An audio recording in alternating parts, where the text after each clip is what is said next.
As a lot of you know, Athlon Sports, we're getting into the preseason magazines time of year. Athlon was not out in my local Barnes & Noble yet. I was disappointed. I want to go get Athlon because I think they always do a pretty good job. I love Phil Steele, although it can be a little bit of an information overload at times. Where I think Athlon, it's a good job of you get the quick look at each team and get a pretty good idea of what you're talking about with each of those teams. But one of the things that Athlon is popular for is the coach gossip side of things, where they get anonymous coaches from various conferences to sit down and spill the tea across every team that they're going to be facing that year. The thought, whatever thoughts you have about those teams, and obviously had some interesting comments come out from Mississippi State. Obviously, we're not the first show to do this. I know SEC Michael Braden with that SEC podcast, they have had the market on this for several years now. They get the Athlon guys on and they go through the coach gossip for every single team. So certainly not sitting here telling you that we're the first ones to do this. I know that's them. But there were some interesting comments with Mississippi State, and I definitely wanted to make sure that we brought them up here on the show because some of the anonymous quotes there. And, off the jump, kind of wanted to explain, I do have some insight on how this works because I don't know if he still does it, but Stephen Godfrey, who is with Split Zone Duo, he is with the College Football Inquirer, also writes for the Washington Post. He is the one who in the past, and again, I don't know if he still does it, does the coach gossip stuff with Athlon. So basically he goes and talks to they'll get a couple coaches from each conference, not necessarily head coaches, I don't think. It could be assistants, but they find a few coaches from each conference and they just sort of run down the list and like, hey, what can you tell me about this team, this team, this team, this team, other than their own? And that's where the comments come from. So it's not a case, people like to play the game. Oh, did Sark say this about this team? Or was that Lane Kiffin making a comment there? There's no guarantee Sark or Lane were even interviewed. There's no guarantee that someone from Texas or LSU were interviewed. They only go to a few schools. They find a coach or a head coach or an assistant that has the time to do it. And they just run through and get their thoughts on each team. And sometimes you get good insight. Sometimes you have some comments that you look back and like, that didn't make a lot of sense. You do kind of realize a lot of these coaches don't necessarily know as much about their opponents as you might think at this time of the year.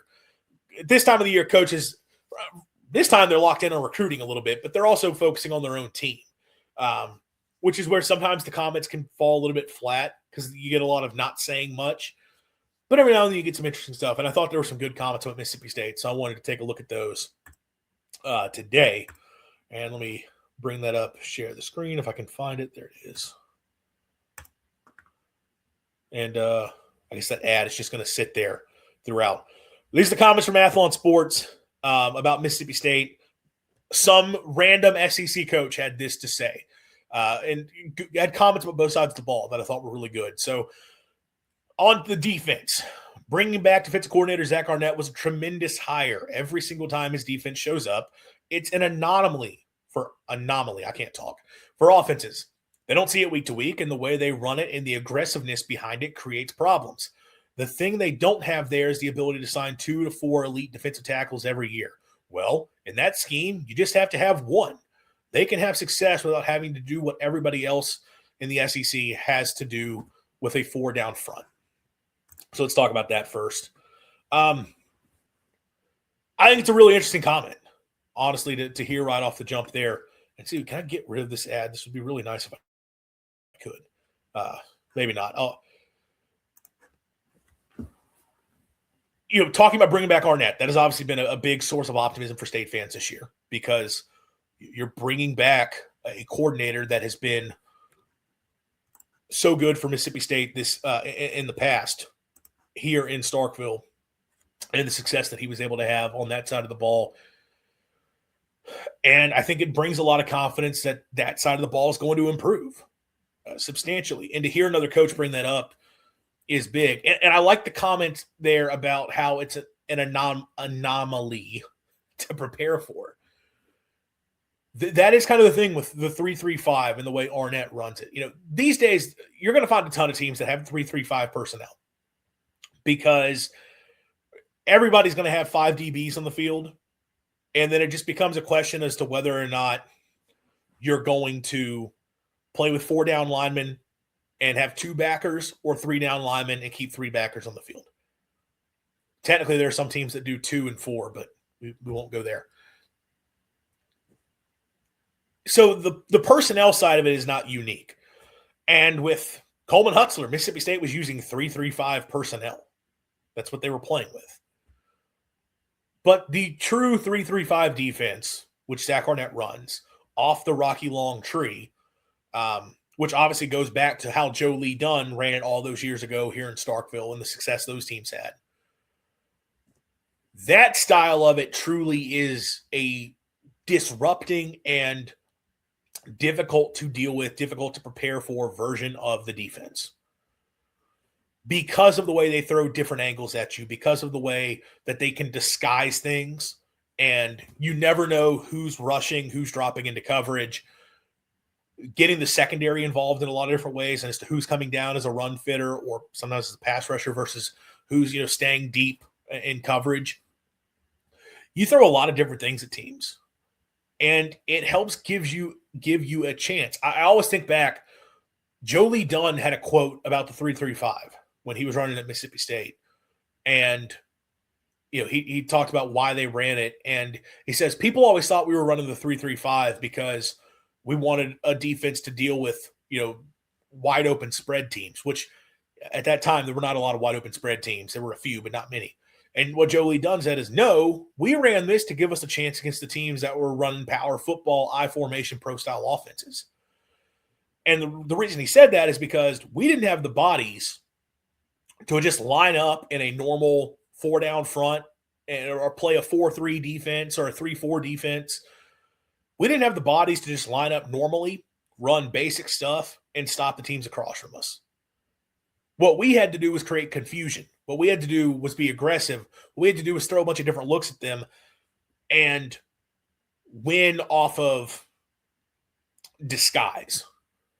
So with Joe Lee Dunn in the defense, again, just because they had 5 DBs on the field, and keep in mind 2 of those safeties were kind of linebackers in the way that he ran it.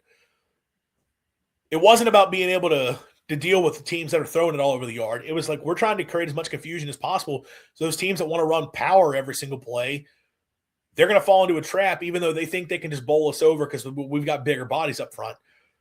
Joe Lee Dunn was like, no, this gives us a chance to kind of equalize things because we can create that confusion. With Arnett, it's kind of the same philosophy now. Obviously, you have to deal with modern spread offenses, so they do it is better suited for dealing with the spread out teams. But it's also something that can be effective against teams that want to be able to run the football a lot. Now, there were times that wasn't always the case for Arnett, but the idea is that you're creating a bunch of confusion up front with different angles, different looks, and that is a big deal for Mississippi State. Now, the comment about not needing multiple, big-time defensive linemen, I think I disagree a little bit. I think you kind of do need those guys to an extent. But the counterpoint would be that, look, Arnett's last season at State, they had a couple decent players up front with Crumity and Pickering, but it wasn't as good as they'd had the previous years. They were still able to be successful because of what they could do with their linebackers. And I look at this team, and I think it could kind of be the same way, that because of what they can do with their linebackers up front, that's going to help them out quite a bit. And, yeah, you don't have to have the same rotation. I still think you need some big-time dudes up front because if you're only playing with 3 down bodies, even in a defense that creates a lot of confusion, you're going to face times you're going to get pushed around unless you've got guys who can hold up. But overall, it's a defense that helps out a lot. And I think it's notable that you have another coach in the conference saying, yeah, we don't like dealing with that defense. Like, we don't like dealing with a team that's going to play that style of defense. That's tough for us to prepare for. That should be a comment that makes you really excited if you're a Mississippi State fan. A few comments here before we get into the other quote about Mississippi State. Levy Nader, we play run-heavy teams at the beginning, SEC player, we cooked. Maybe not with what Arnett's able to do up front. Also, I do think the defensive line's better this year. But they may not be because of some of the confusion. Sports Talk with Austin. I remember a lot of Mississippi State fans saying our defense can improve, give up 20 to 25 points per game. Top 50 major category will be happy. They don't have to be top 50. I mean, if they can get into like top 70 range, that would be a massive improvement from where they were. But yeah, they don't have to be elite on that side of the ball. You're confident the offense is going to be be able to score some. That's what makes great team defense. If you can disguise your defense pre-snap, like the Legion of Boom and the no-fly zone for college and most recent Georgia championship teams.